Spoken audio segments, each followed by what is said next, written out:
So, DevOps, is that a thing? I would say yes, and just to prove my point, there are actually a lot of QA people agreeing with me on that one. There's a thing called the Well-Quality Report, came out in September, and one of their 5 key recommendations are transform QA and test function to support agile development and DevOps teams. We're going to cover that today, and I'm also going to try to cover define a test platform strategy on an enterprise level. I'm not going to do the bio, you read the bio, and you can read the presentation afterwards. We have more interesting stuff to do. So a little bit of context. The organization I come from have like 3,000 employees, over 500 within tech. We have a platform that supports about 25 different brands, and we have some 30 suppliers going into that platform that we can provide to actual millions of users. I work for the platform team. We have one in Budapest and one in Stockholm, and we have some 10 development teams, between 60 and 70 developers. We're agile, so it goes up and down a bit, and we have currently 5 QA developers. You don't have to be a mathematician to actually realize that the ratio isn't that great, which was kind of the ground thing that made us develop this model that I'm going to talk about today. But then came the DevOps thingy, and we kind of implemented our model into the DevOps thinking. So DevOps and DevOps Toolchain. There are a bit of confusion of what DevOps actually is. If you look at the Wikipedia, no, you don't have to read all this, but this part is kind of interesting. Automating the process of software delivery and infrastructure changes. And building, testing, and releasing software can happen rapidly, frequently, and more reliably.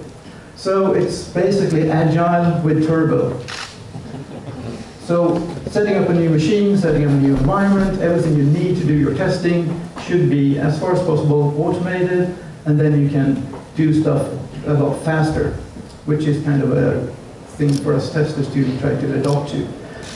There's a thing with, and also of course it's not a role. I know there are people called DevOps. I'm not 100% sure what they do, but it's basically an organizational change. You can be a DevOps in a non-DevOps organization, and that will not work. But the DevOps thingy has 2 basic flaws for us testers. There is no universal definition of what DevOps is. This is one model. There are many out there. This is one of the most known. And the DevOps thinking is basically the brainchild of developers, which means they have actually looked at how they can do the stuff faster and easier and don't have to have the hustle with the operations team stopping them doing it. So we need to add quality to this. So if you look at this model, it basically says test here in this little box in the verify thingy. Everything else is like cool and dandy, we don't have to do anything. I hope you agree with me and a lot of other people that testing is actually something that should go on everywhere. If not actual testing, there should be some kind of quality initiatives supporting this model. So how to do this? First of all, we have to understand activities in each of these sections. Since there is no universal description how it works, you actually have to talk to people, talk to your developers, talk to your operations team, talk to your DBAs or whatever infra, what you have that are involved in this. You need to understand what they mean by each of these steps, if they have a tool chain at all, and what they're actually doing. So I'm using a model, so I make my life easy. We look at create. Create is in this case design, coding, building, and releasing. A large portion of the software development lifecycle, but that's in that little box. So, okay, as soon as we understand what's in that box, we can then identify what we want to do that correlates with these operations. And what we did was to sit down and define what, a small comment to help us, and identify if this is a sapient, which is a manual or human action, or if it's a machine action. A unit test is of course written by a human being, in most cases, but running it is a machine action. So we wanted to know what things are still being done by humans and what things can we provide the machines with and kind of load off the human beings. So, and then we repeat for everything that they are actually doing in the DevOps team, and in this case in the DevOps Toolchain, rinse and repeat, identify, and then we should prioritize and implement, which is kind of the tricky part of this. So, enter tequila. So you don't have to sit during the presentation wondering what does tequila stand for. It doesn't stand for anything. It's just a cool name that we started a project with, and it's stuck. But it's our quality integration model that we are working with. And the objective to this was basically because we had so few testers and so many teams, we had to do something. And we started with modeling all the ideas we had. We wanted to build in quality since we didn't have time or the resources to actually do testing. And now we want to adapt to the DevOps thinking. By easily a plan, you should also have a plan. Everyone should be committed to the quality of the product. That means stakeholders, your POs, your developers, QAs of course, and everyone that's kind of involved in bringing out these products. And the quality initiatives should be added to this DevOps Toolchains with high automation. Since they are automating everything that's in their part of it, we need to automate as far as possible and do intelligent automation, like smart. And we decided on a 5-stage model, and we jointly defined the criteria for this. And the thing that we push on for primarily business is working software over new functionality. We need to get a buy-in on this. We cannot add new things, cool stuff on something that doesn't really work. So, as everyone else does, if someone already done something, steal it. I found a model in this book, How Google Tests Software, is to Google Test Certify. It basically is the same thing. We want to make all the team members actually do some testing and be part of the testing. This is the same thing. But don't go into the trap of actually just copying someone else's idea or model. You need to personalize it. So we removed stuff that we weren't interested in, we added some new stuff and edited some stuff. But we kept their basic idea. And then just to make it more clear, we actually did categorizing on top of this. So we added the 5 different categories or areas, which are deployment pipeline, test coverage, features, process and analysis, and non-functional, just to make it clear what all these initiatives are.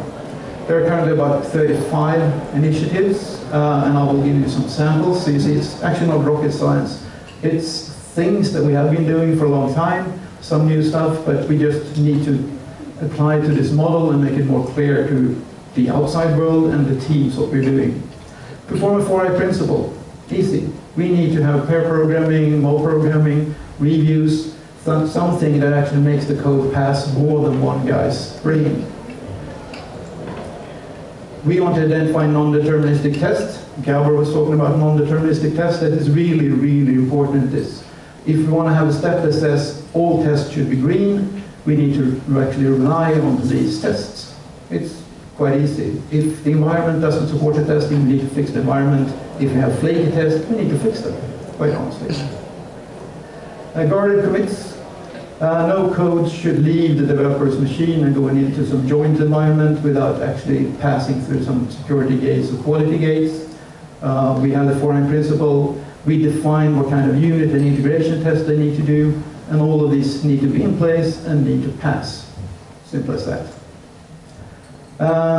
In the planning process, when we plan a new story feature, we kind of decide what type of testing should be applied to this feature or story.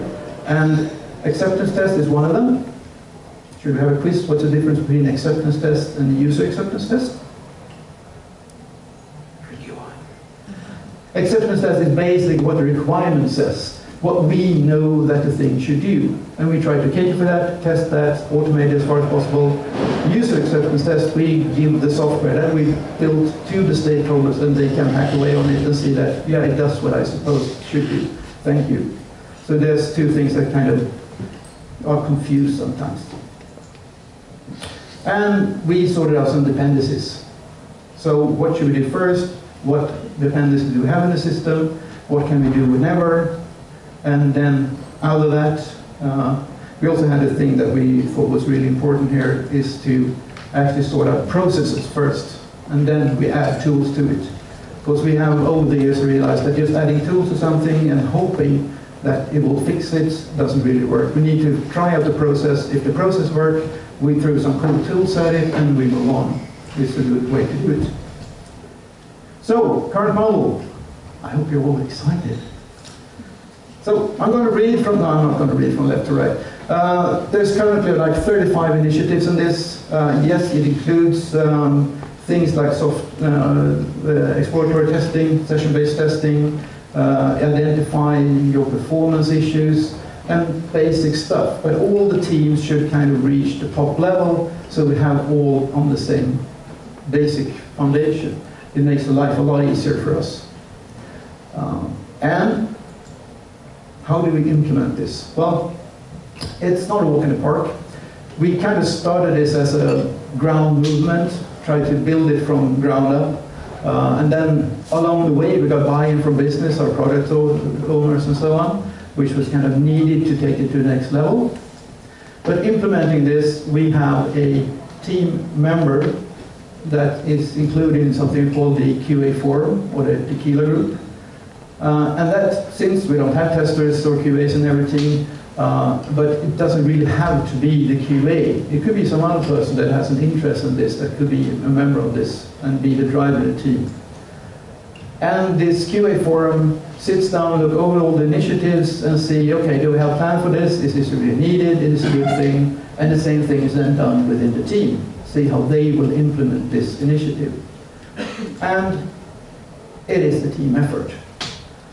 Initially it was like, yeah, we have one QA tequila guy that got the initiative and had to do everything in the team, and everyone else like, oh, I don't care. There are ways to kind of get people into the idea of raising the quality. If I have some time over at the end of the presentation, I can take some samples. But the thing is the team. So our SEAL teams, software engineering alchemists, or cross-functional teams, if you like. That's the more common name. But we like the cool naming and stuff in our organization, that's why. This is a very, very basic team organization. Everyone is the specialist. So you have some kind of requirements guy standing at one end, doing the requirements, throwing those at some poor developer trying to develop this, who throws it over the wall again to the tester, try to verify that everything's working. And inevitably, I mean, he will come back to the developer saying, what the hell is this? This doesn't work. How should it work? I don't understand the requirements. Okay, so needing to talk to this guy. What are the requirements? And this takes a lot of time. It goes back and forth, and it's not really good. So I guess you have seen this little thing, the T-shaped people. As most ideas in software development, this kind of came from a totally different kind of business. But the idea is that you are still your specialized skill, but you have some idea at least of what other people are doing. As a tester or QA, you can talk about testability with the developers so they understand, okay, I need to add some hooks here for this guy to do his testing. You can talk to the requirements people. We would like to have requirements in a different way so we understand them. And quiz question, is BDD a test case design thingy? BDD is basically communicating with your stakeholders. What comes out from the BDD, the behavior-driven development talk, is then the given when then thing that can be used for development, testing, and what not. But BDD as per se is not a test design thing. It's actually the communication. And everything in this goes down to communication. You need to communicate with people. You need to communicate with the developers and the operations team to see what they have in the pipe when it comes to DevOps, and then you get your ideas what you're going to do in the quality section. And it's the same here. You need to communicate. And if you know a little bit more about what the other people are doing, it's a lot easier to communicate. This is why this T-shaped idea kind of got from. So this is the, maybe not the latest, but one of the newer ideas about the whole thing. The shape on the left-hand side is kind of called a broken cone, because this kind of evolved. It was like pie-shaped people, cone-shaped people, and whatnot that kind of evolved from this T-shape, and now we got the broken cone. Basically, we have a common platform of knowledge, which is the generalist thingy, so we can all talk the same language. As a tester, you have some kind of system knowledge, you might have some coding knowledge, and quite honestly, I mean, as a pure tester, you might not have to learn how to code.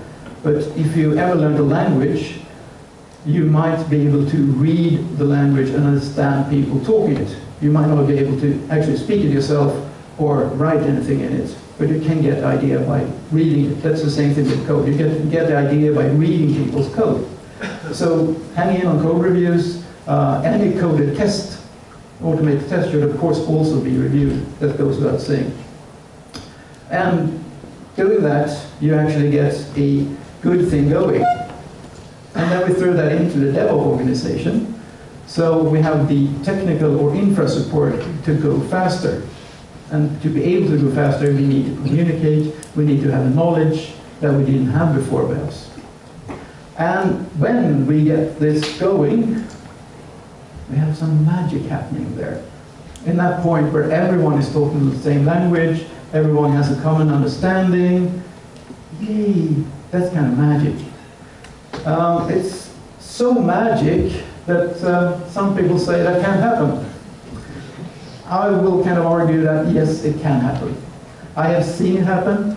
It all depends on individuals, and teams, how the team is functioning, the chemistry between the individuals and teams, and how clear your objectives are. But it can actually happen, and when it happens, it's really, really cool. If you have teams that really doesn't adopt to this, and if it doesn't really work, I would suggest that you kind of try to switch people between the team, have coaching or whatever, and see if it actually resolves itself. Sometimes it doesn't, then you have to move on to something else. So, some takeaways. Get insights. And this is down to communication at all ends. If you do any sprint meetings, at the end of the sprint you have a meeting saying, well, okay, what could we do better? In our case, it's like 95% of everything is, well, it was a lack of communication and bad communication. It's a source of all evil when it doesn't work. Model your ideas. Feel free to steal other people's models or generic models, but the main thing is make the content of the model your content. Make it your own. You can try to copy and paste in your organization, it usually don't work. And since this is moving so fast, you need to automate as much as possible. You cannot automate everything, but select your bells. What are you going to do? Manual testing or explorer testing or whatever you want to call it, and where can we automate with the cheapest effort and the biggest gain. And build cross-functional team. And last but not least, monitoring. Monitoring is really important when it comes to agile and especially on the DevOps thinking. Everything goes so fast that you need to have monitoring in place. Start with a heartbeat monitoring. Is the service up? Is the server up? Can we still ping the machine? Whatever. If you want to have a talk about replacing tests with monitoring, we can have that talk. It's totally possible, but once you have this in place, you can kind of keep calm and deploy it. So that's cool, isn't it? But remember this is really, oh sorry, did that help? It's a bad plan if it admits no changes. Any plan you make, and especially a plan like this, needs to evolve. You need to work with it, you need to change it, adapt it when you move along.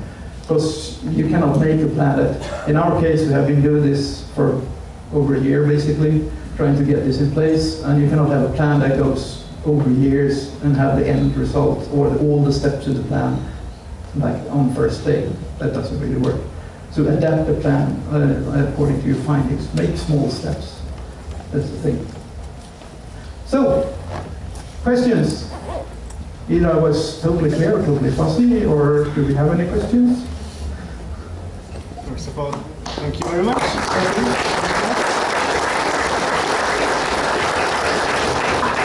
you. we will have some questions. Ooh. Is it possible for a multinational company to directly move from V-model to DevOps without implementing agile methods first? Yes and no. I mean, if you analyze what the DevOps things are doing, you can basically replace all the things with a V instead of the fine model that I made.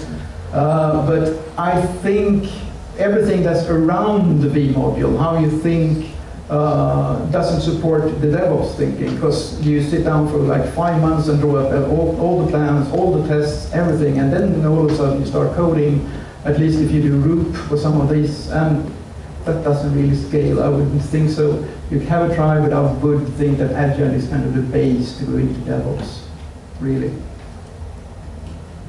And that's it. Okay, yeah, so far I haven't seen more incoming questions. Let's see if there's anyone with more questions. Do you guys have any more questions? You can add it on Slido. No. Okay, then my question. Too clear. Excellent. Yeah, everything's clear. So I have a question here. Yes. So what do you see will be there for you to change? I know it's always a difficult question, but now, what do you think will be a major change in your whole concept? I think the major thing is still getting all the teams to realize that there are teams within a great organization. Currently, all the teams are working individually with this. We are running our tests, they are working excellent Yahoo, and what we are working on is parallelization and so on to make it everything go faster. What we need to realize, and I think most people need to realize that moving forward, if I commit code, I kick off my test in my team and they go out green, but it might touch someone else's stuff, some other way, on some other end of these services or front end, web, whatever you have. So you need to be able to actually kick other teams' tests as well, moving along. So it's a really hard thing to solve. We have started with actually having like a special test set that will be run, kicked off from other people. So we haven't really found a model where we can see the connections, that my service there actually touching his service there and moving on. So starting a test set in team A will actually kick off a set in B, C, and D as well, but unlimited sets, just to verify that it's actually still working. I think that's the big challenge, to actually see that the team is a part of a much bigger picture. And that's the next challenge. Thank you very much. Okay. And yeah, that was the last question. Unless anyone has any more questions, I can even give you the mic. Okay then, thank you. Oh, actually, last question. Okay. We still have time for it, so thank you. How do you convince people on becoming cross-functional? It's like everything else, you need to take it in small steps. The hardest part is to get developers to embrace testing and see that point. One trick we did, I also have worked as a Scrum Master. I see the role as a Scrum Master and tester actually works very well as long as you have a team lead. And I had the thing that we have a testing column, so you may not take anything new to start on a new feature until the testing column is empty for all the other features. And that means that, okay, so if your tester, QA, or whatever you want to call that support person, is busy, then someone else is doing that testing. But the guy or girl or whoever who has the insight in the testing can coach you. Ask them, what am I going to do? How will I test this? How will this work? And then by grade, you will actually make people more interested in this function. And they know that, okay, I cannot start a new feature until I actually finish the testing.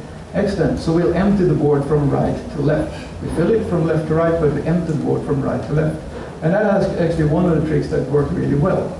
Otherwise, we have doing testing on a toilet, which means that we put up small notes where people meet by the coffee machine, actually on the toilet and so on, with just small tidbits like, who reviewed your latest commit? Like, to make people think, to just not be like, okay, I'm done my thing, the next. So make the interaction work between people. Okay, thank you very much. Okay. And that was the last question. Okay. So thanks again.